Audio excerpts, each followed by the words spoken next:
You're spending thousands of dollars on Facebook ads when your website looks professional and your product actually works, but you're running into low conversion rates, your cost per acquisition is through the roof, and most of all, you see low inferior products and your competitors just wiping out your market share. But here's what nobody's talking about. The difference between a thriving company and one that's struggling to get customers, it's not the product, it's not the marketing spend, it's not even the marketing tactics that they use. It's just one small little thing that most founders are overlooking because they're too busy optimizing everything else within their company. So if you don't fix this one thing, you're gonna be burning through cash the next marketing campaign that you launch, whether it's paid or organic. And you're gonna be losing out to competitors that shouldn't be beating you in the first place. And you're gonna be struggling to articulate why customers should pick your business over other dozens of alternatives. So let's talk about the hidden communication problem that's costing you thousands of customers every day. Most business owners think that they have a product problem or a traffic problem or any other excuse that they could give themselves. But in actuality, they have a messaging problem. The problem isn't that customers aren't seeing your content. In actuality, they are, and probably a lot of them. If they're visiting your website, heck, they might even get on sales calls with you. But there's something going wrong in translation. I mean, your product provides immense value for the market, but when you actually get on these sales calls with customers, they don't see that. But here's what's actually going on. You probably speak the language of features, where you list out every single line item that your product does for customers, while the customers themselves only understand one language, and that's stories. So while you're explaining what you do, they're trying to listen to why they should even care in the first place. Or while you're listing benefits, they're trying to figure out how your product will fit within their world. If you don't believe me yet, then let's use a story of your own.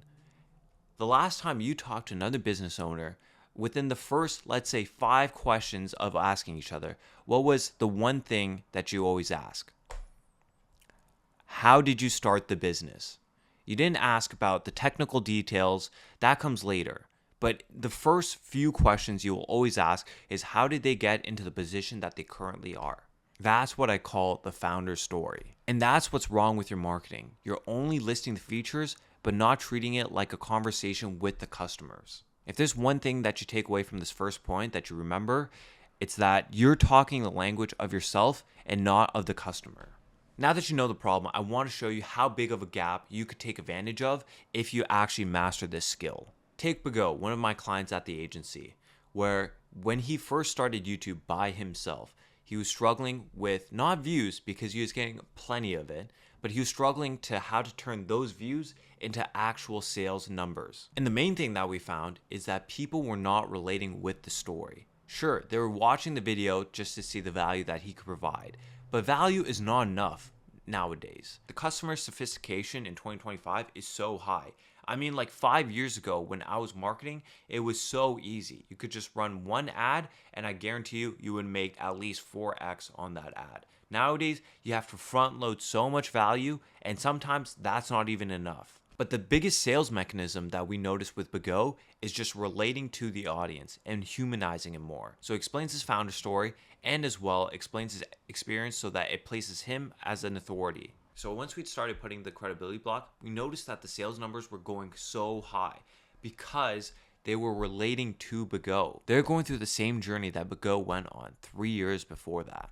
We didn't touch any of his products. We didn't touch any of his offers. We didn't even touch the pricing model. The only thing that changed is how we're presenting ourselves on YouTube. The only reason why I'm making this video is because I heard this insight from a podcast about Elon Musk about what his views on what a CEO should be. He was saying that CEOs should be showmans, and showmans make sales. Elon Musk's view on what CEOs should do is that they should create the most unique story for that company so that they could differentiate themselves from the competitors in the VC space so that they can secure better funding and at better rates. And at the end of the day, that's a way better marketing game to play that's scalable than just throwing more money than your competitors at a marketing campaign. And as Hormozi once said, that's how you compete on value and not on price. If everybody was trying to differentiate themselves through price, we'd all be making $0 at the end of the month.